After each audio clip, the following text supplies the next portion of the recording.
This is 48121 Engineering Practice Preview 1, Lecture 2A on resumes.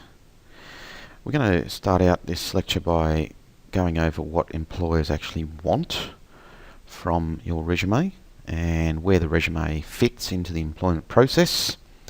And then we're going to spend most of the time looking at the criteria. And in this video, we're only going to look at part 1, the layout, and subsequent videos will go through in detail about the expression that is used in the resume and the relevant evidence that you need to provide. So resumes, I'm going to start out by asking you a series of questions. The first one is, what do you think is the main purpose of a resume? Well, the main purpose of a resume is to progress in the employment process, and shortly I'll be showing you a summary of the employment process, and resume is step 1, and if your resume is crap, you will not progress to step 2. It's that simple. So you must have a good resume in order to progress. Question 2, how long do you think employers spend reading your resume? Most people seem to think that it's a couple of minutes. If you actually ask employers how long they spend reading resumes, they'll say about 2 minutes per resume. But when studies are actually done using eye tracking technologies to look at exactly how long people spend reading resumes, the average is 5 to 7 seconds. So you have got 5 to 7 seconds initially to present your case to a prospective employer of your suitability to progress in the employment process. That's not a lot of time, and you have to be very strategic about the way your resume is constructed in order to make it past that first 5 to 7 seconds. What proportion of resumes are rejected within that first 5 to 7 seconds? What percentage? Well, it turns out that it's actually around about 90%. 90% are rejected after just 5 seconds. That's a very high fraction, but if you've got 200 resumes and you only want to interview 3 or 4 people, you have to be brutal. And so we're going to go through some of the key criteria as to why resumes are rejected and make sure that you don't have any of those on your resume. And the last thing is resume preparation an exact science? In other words, is there one correct way to do it? No, it's not an exact science. Different employers have different preferences. If you ask people about resume preparation, you will get lots of advice. Some of the advice will conflict with other advice you are given, and not all the advice is good. Okay, so you will ask people about your resume and they will give you crap advice. Just because one person's resume happens to work in one situation doesn't mean that they've got a good resume, that it will work across a wide range of potential job positions. So what we're going to be talking to you about in this lecture series is information that's been boiled down from many different employers, and so it's general advice that will work in the majority of situations.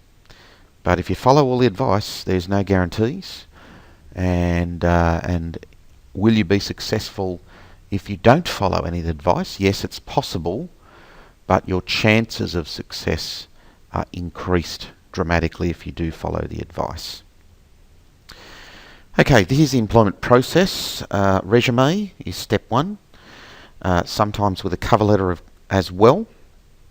And we go through a shortlisting process, and if we might start out with 200 candidates, we'll then drop that down to about 20 perhaps, or maybe less, for a phone interview, and then less, again, down to some testing, and it could be psychometric testing, group work testing, personality testing, a technical test, various other forms of testing, and finally down to a face-to-face interview. And if you're successful and you get the job, that's 1 in 200 will get that job. Now, not all employers follow this process. Some will go from step 1 straight to step 4 and don't do step 2 or 3. Larger companies will do steps 2 and 3. Smaller companies will not. So you can see your actual chances are very small. Very small. They're better than winning lotto, but they're still very small. And what I'm going to be talking to you about is increasing your chances of making it through these different steps. Okay? Again, no guarantees, but they will definitely increase your chances. So that's what we're about, is to progress to the next step. Okay, now if we just look at step 1 on its own, submit resume and cover letter, there's actually sub-steps to that process. Okay, and here's the resume subset. Layout. Initially, they just look at your layout, and they spend less than 5 seconds looking at that. And when you look at a lot of resumes, you get to see what's good layout and what's not. And you can pick that up very quickly within the first 1 or 2 seconds. Some resumes are rejected at that point there. So if the layout's not perfect, it's already on the no pile. It doesn't matter whether the contents are amazing. Okay, you could be Albert Einstein, the most brilliant mind of all time. If your layout is crap, you will not make it through the first step. Then you've got to have information logically laid out into major sections, and they've got to be easy to find. And then within those sections, you have to actually present relevant information in a fashion that allows the employer to skim read quickly. Okay, notice the amount of time to that section. And lastly, you have to actually address the criteria for the job ad that you are applying for. Now, if they're not specifically given, I will tell you which criteria you have to address, but only if you get through all those sub-stages will they actually read your cover letter. Okay, so they won't even read your cover letter if your resume is garbage. And if they find one spelling error or one grammar error, your resume will go straight in the bin and you will not progress. So you need to spend a lot of time and care making your resume perfect in layout and in the presentation of information and in grammar and spelling. So you've got a very limited time to show that you are professional and that you care and that you actually want this job. So what do employers actually look for? What do they want? Well, they want to answer 3 basic questions. The first one, can you actually do the job? Do you have the relevant knowledge, the discipline-specific skills, the transferable skills, which we'll talk about later on, and any relevant workplace experience that you're required to have? Can you actually do that job? Do you have the capacity to undertake that job? So that's the first thing. And the second thing is, even if you have the capacity, will you actually do the job? That is, do you have the personal drivers, the positive and negative motivators, the confidence, the resilience, the self-management, the organisational skills, and so on? Will you actually do the job? Okay, and they're 2 very different questions, but they both need to be answered. And the third one that also needs to be answered is, will you fit in to the organisation? Because it's no good if you can do the job and you will do the job that you won't then be able to actually fit in. So they need to answer all these questions, and some of these questions can be answered through a resume, some can be answered through cover letters, and some are better answered at an interview. And that's why we typically have those 3 different stages. So we'll think about that as we're going through, and we'll come back to these points when we're talking about the resume in particular. What do employers want? This is a survey, the outcome of a survey done of 584 employers in 2012, and every single one of them ranked number one interpersonal and communication skills, both written and oral, as the number one thing that all workers must have. Okay? More important than technical skills, communication skills. So that's another reason why your resume has to be perfect, because this is the most important thing they're looking for. Can you communicate in a written fashion? If the answer's no, because you can't lay out information logically, then that's a reason they don't want you in their organisation, is because they want, number one thing they want is people who can communicate. Alright, so that's very critically important. Number two, drive, attitude and industry knowledge, passion for the area that you're studying in. Okay? Second most important thing, how do you get that across in a resume? Number three, work experience. Okay, a lot of people think that's number one. It's actually number three. Cultural values fit is number four. And all the way down at number five is your academic results. Academic results are number five. Okay, again, some people think that should be number one. But this is what employers want. Okay, and the second column here shows the comparison rating for all graduate employers across all sectors. The ones I'm showing you on the left are for engineering, construction and mining sectors.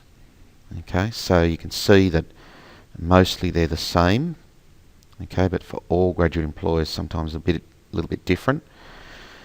And then we go down the list, okay, and you'll see some other items down there. Now, if the job ad that you're applying, if the position that you are applying for does not list specifically what skills and attributes you should address, then my advice is to address these list of skills, and in particular, pick the top five.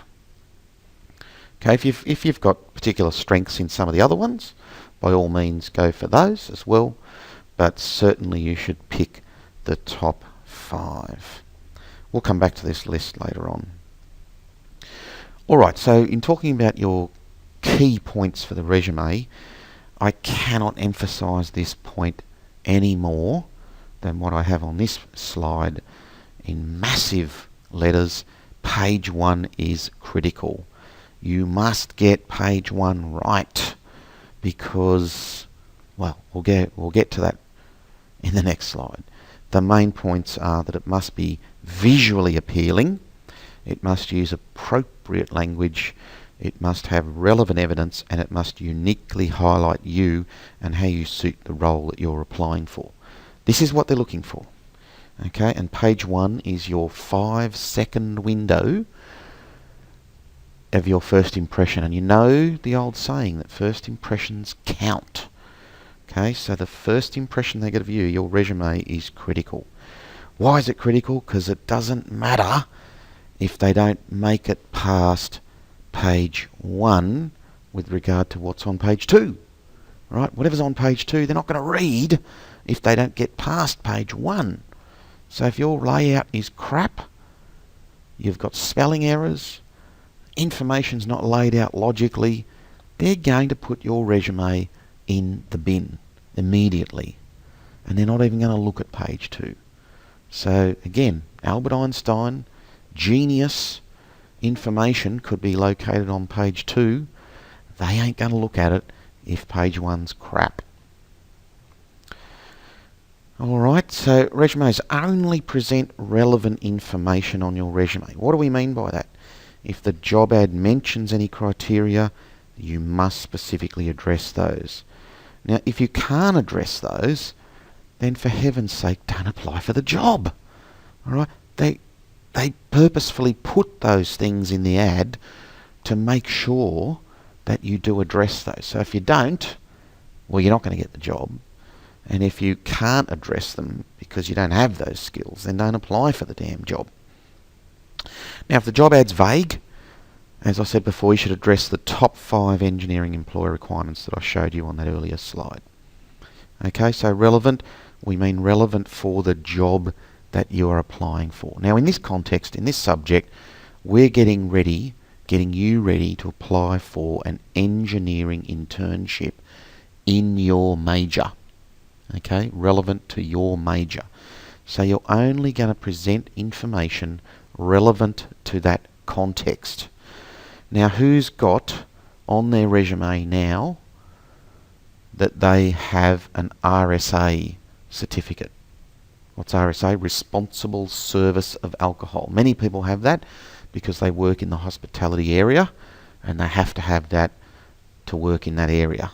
Okay, now is that relevant to being a intern engineer? No, it's not. Okay, so if you've got that on your resume, take it off. It's taking up space and it's wasted words on your resume. So get rid of it. Anything that is not relevant to you being an intern engineer should not be on your resume. Now, here's the assessment criteria or rubric that we are using in this subject. What you will see is those 3 main criteria on the left-hand side: layout, expression, and relevant evidence, and an overall assessment. And then you'll see we've got questions at the top, which is how likely are you to progress in the selection process? And on the far left here, very unlikely, through to on the far right, very likely. Okay, now our aim in this subject is to get you into this dark grey zone. The marks that you get for your resume are really irrelevant.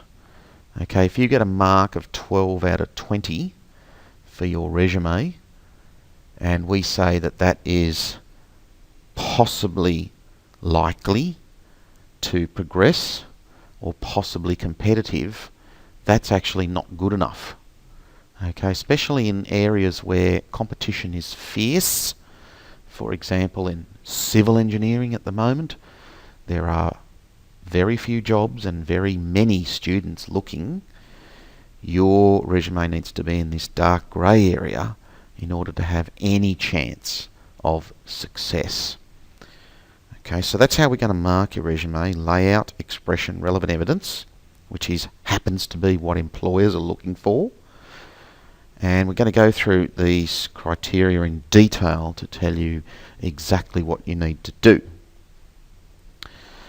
So let's start out and look at layout.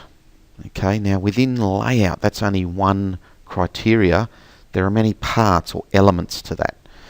And let me tell you, any issues with your layout, any issues with any one of these elements of layout, and your resume goes to the trash.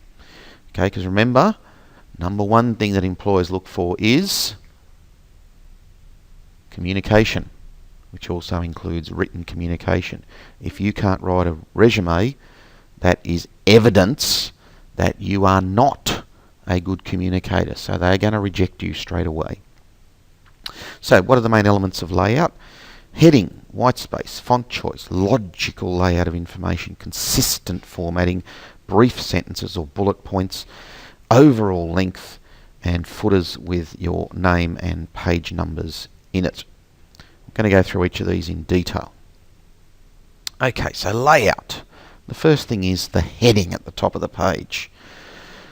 And there's a number of points that I want to go through here. First of all, never use the word resume or curriculum vitae in your heading.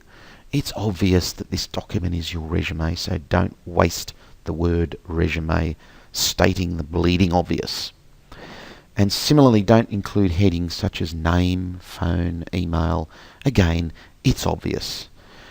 Okay, and only include relevant information. They don't want to know where you live, how old you are, what your marital status is, or any other information that some people put on the top of their resumes. Okay, they don't need to know any of that, so don't put it in. Remember, space on page 1 is critical. It's your one opportunity to make a first impression. So don't waste space telling them where you live, which is not relevant. They want to know what skills you have. So skills need to make an appearance on page 1. Okay, the more crap you put on page 1, the less space you'll have for relevant, meaningful information. So what should your heading be? It should just be your name in large font at the top, centered, and then your phone and email contact underneath that on one line, also centered with smaller font. Okay, I suggest you put your surname in capitals so it's clear what your surname is, and ensure your email address is professional. Don't use some ridiculous email address like sexylegs99@hotmail.com. Okay, it needs to be professional. Best to use your UTS student email address. Let's have a look at some examples. Here's Homer Simpson's resume. What's he done wrong? He's got the word resume at the top. Then he's got a heading, personal details. He's got titles, name, address, phone, email. Okay, remember, most of these are irrelevant. His email address, donut muncher extraordinaire @thesimpsons.com. Not very relevant or not very professional. Okay, and this information is taking up far too much space and is unnecessary. What he should have is simply his name, Homer J. Simpson, and then his phone number and email address. Okay, that's all you need at the top. Any other information, irrelevant. Don't put it in. Okay, and so your heading should literally be that short at the top. Okay, white space is the next element to lay out. The resume on the left is at one extreme of the white space spectrum. Far too much white space in this resume. Not enough information on page 1 is presented. Okay, and the one on the right is at the other end of the extreme of the spectrum of white space. There's too much information, not enough white space. So you want to get your resume somewhere in between these two extremes. Okay, so not too much white space and not a situation where there's not enough. So both of those resumes are bad examples. Font choice is the next one. Let's have a look at this resume here on the left-hand side. It is using the wrong type of font. Okay, what's wrong with this font? It's unprofessional, difficult to read. Some people like to use fonts like this because they think it's going to make them stand out from the crowd. And my answer to that is yes, it will. It will make you stand out, but not in the way you hope. Okay, anyone with a resume with a font like this will most likely, not guaranteed, but most likely, you'll end up in the trash.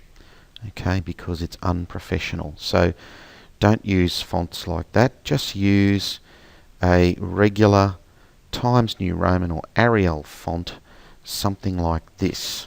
Okay, and by the way, this resume has the correct or somewhere in the right zone of white space.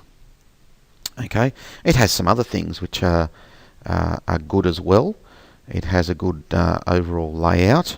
The alignment of items is correct.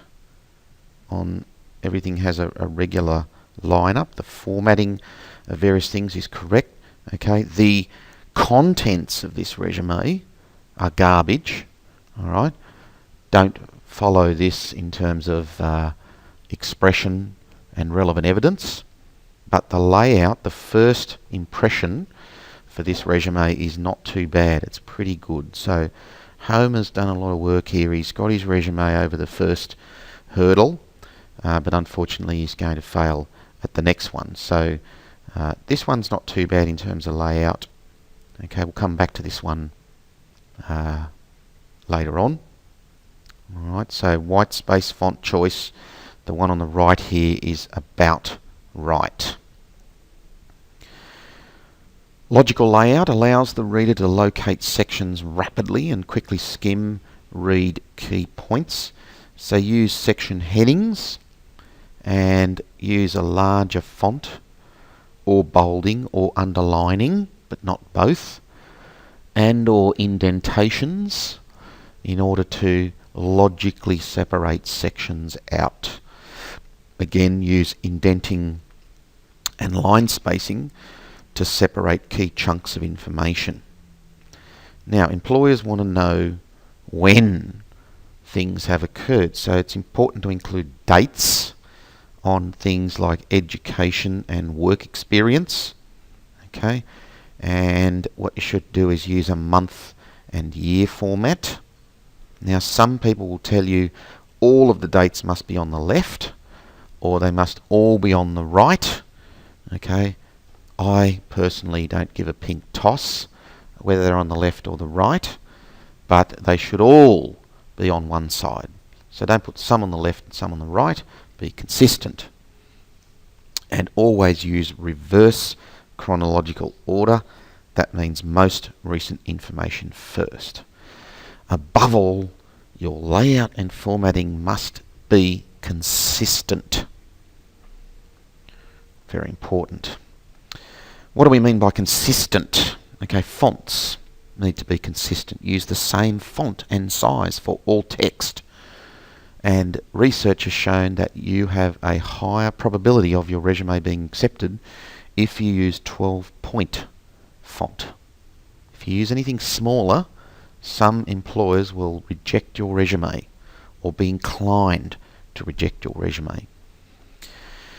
Okay, so they must be the same font and the same size for all text. May use a different font and size for headings, but again be consistent. Highlights, use bold or underline, but not both, and use consistently. Indenting, you must left align precisely throughout the document. Don't use spaces to indent. Use tab stops. Learn how to use tab stops in your word processor and get the alignment perfect. And it must be consistent. I'll show you some examples of some inconsistent indenting shortly. Line spacing is critical. In your word processor, if you just press enter to go to the next line, it will give you a default line spacing. If you accept the default line spacing for all lines in your resume, you will end up with a crap resume, one that looks bad. So you have to manually go in there and alter the line spacing to suit the requirements of the document you're working on. So use extra spaces to separate sections and use smaller spaces where that's required. Okay, but again, use consistently. Paragraphs, lines that go over one line of text, should be both left and right justified. This gives you a neat left hand and right hand edge to your documents. Small things, yes, but these are the things that all contribute towards your strong first impression. And so your alignment of items vertically throughout must be perfect. Let's have a look at some examples of inconsistent formatting. We all know that Homer's an idiot, and so here are some earlier versions of his resume that have resulted in a poor layout. Let's have a look at this one here. What's wrong with this one? Well, notice that he hasn't got a vertical alignment throughout the document where all items are vertically aligned. Okay, so his education, he's got a line that runs down here, and that's different to the line that runs down the work experience, different to the line that runs down through skill profile. Okay, different again to the line that runs down projects and hobbies. So these are all small points, but they're important. This document is inconsistently formatted, and this would be rejected within the first 5 to 7 seconds. Same information that was on our one that was well laid out, okay? All that's different is the spacing or the location of the information here. But the layout is critically important. The one on the right here is even worse. This one is using different size font. This font in the work experience is smaller than the font in education. Different type of font used in skill profile. Here it's I don't know, some different type of font, okay, and we've used bold text in some places and underlining and not in others. Inconsistent. It looks crap. This will definitely be rejected. The line spacing here is also inconsistent. Okay, so these are the sorts of resumes that you'll quite regularly come across in this subject because the authors have added things to them bit by bit. They've started out with a resume probably when they were about 12 and they wanted to get their first paper run or something like that. And then they've added to it bits and pieces when they went for their job at Coles or Woolies or Target or wherever they've worked. And then they've added to it a little bit, you know, maybe for their next casual job. And now they're adding to it again with their for EPP1, and you end up with this higgledy-piggledy mess. Okay, that's not going to get you an internship. So your formatting must be perfect. You have to spend time getting it right. Sometimes you need to open a brand new document and start typing fresh your resume because your previous one is so badly formatted and inconsistent that you need to just start again. Line spacing. Let's have a look at some line spacing examples. The one on the far right here is our good example where the line spacing is about right. Notice you've got items separated by half a line space. You've got line spacing under the headings. Okay. Things are logically laid out and spaced correctly. A nice vertical line running through here, which we didn't have before. If I just go to this first document here, this is what would happen if we just accepted the default line spacing in Microsoft Word. Notice there's no little half lines. Things are not broken up logically. Okay, this is a poorly formatted resume. This would not pass that 5-second test. Some bits are okay. The formatting's consistent. There's a vertical line, same font, correct size, but just the line spacing alone shows you that this resume is not good enough. Okay, and this one in the middle has used inconsistent line spacing. We've used extra lines. Notice we've got a big gap here under education and then a smaller gap between the work experience. So it looks like this heading here actually belongs to this chunk of information, which it doesn't. It shouldn't. Okay, so inconsistent here. We've got a full line in between bullet points here. We don't need a full line there. We need maybe a half line. And here we've got no line, and here we've got a full line. So inconsistent line spacing and incorrect line spacing. So line spacing is something that takes time and care, and don't accept the default. You need to go in there and control the line spacing yourself and put spacing between items and to separate sections out. Okay, so there's good examples there and a bad example. Okay, look, that's all I want to say about the font and the consistency of the line spacing. So let's move on to footers. You should have a footer on the bottom of each page of your resume, and again it should be the same footer, and your footer should have your name on the left hand side and page X of Y on the right hand side. No other information should be in the footer, and don't include a header at the top of each page. Okay, so just that information alone. Some other aspects to layout, which are also very important. Don't use gimmicks, and what we mean by that are things like photographs. Never include a photograph of yourself. Don't use a page border.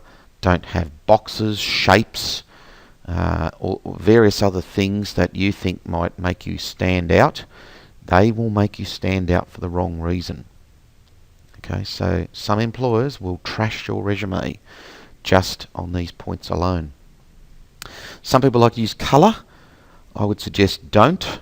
Alright, the reason is if your resume does make it through the initial selection process, they will possibly photocopy your resume, and they will photocopy it in black and white, not in colour.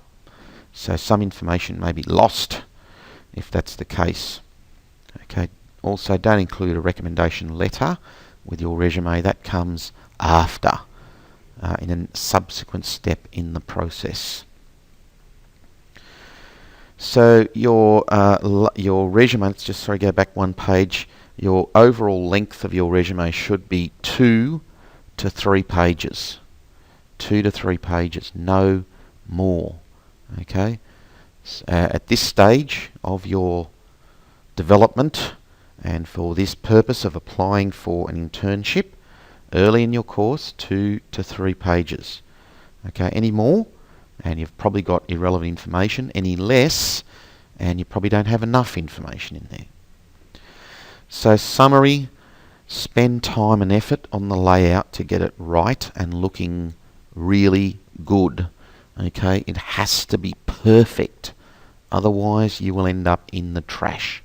Okay, you're likely to end up in the trash. Remember, we're talking about averages here. There are many aspects to layout. You have to pay attention to all of them. And as I said before, the contents of your resume are not examined if it doesn't pass that initial layout test. It's better to keep it simple and professional than try lots of fancy tricks. Lay it out logically so that you help the reader find stuff quickly with a logical layout and intelligent use of bolding of key phrases and words. Okay, if you follow this basic information, you will pass the 5-second test, and the reader will then move on and actually start looking at the information which is in your resume. Alright, so they're the main points about layout.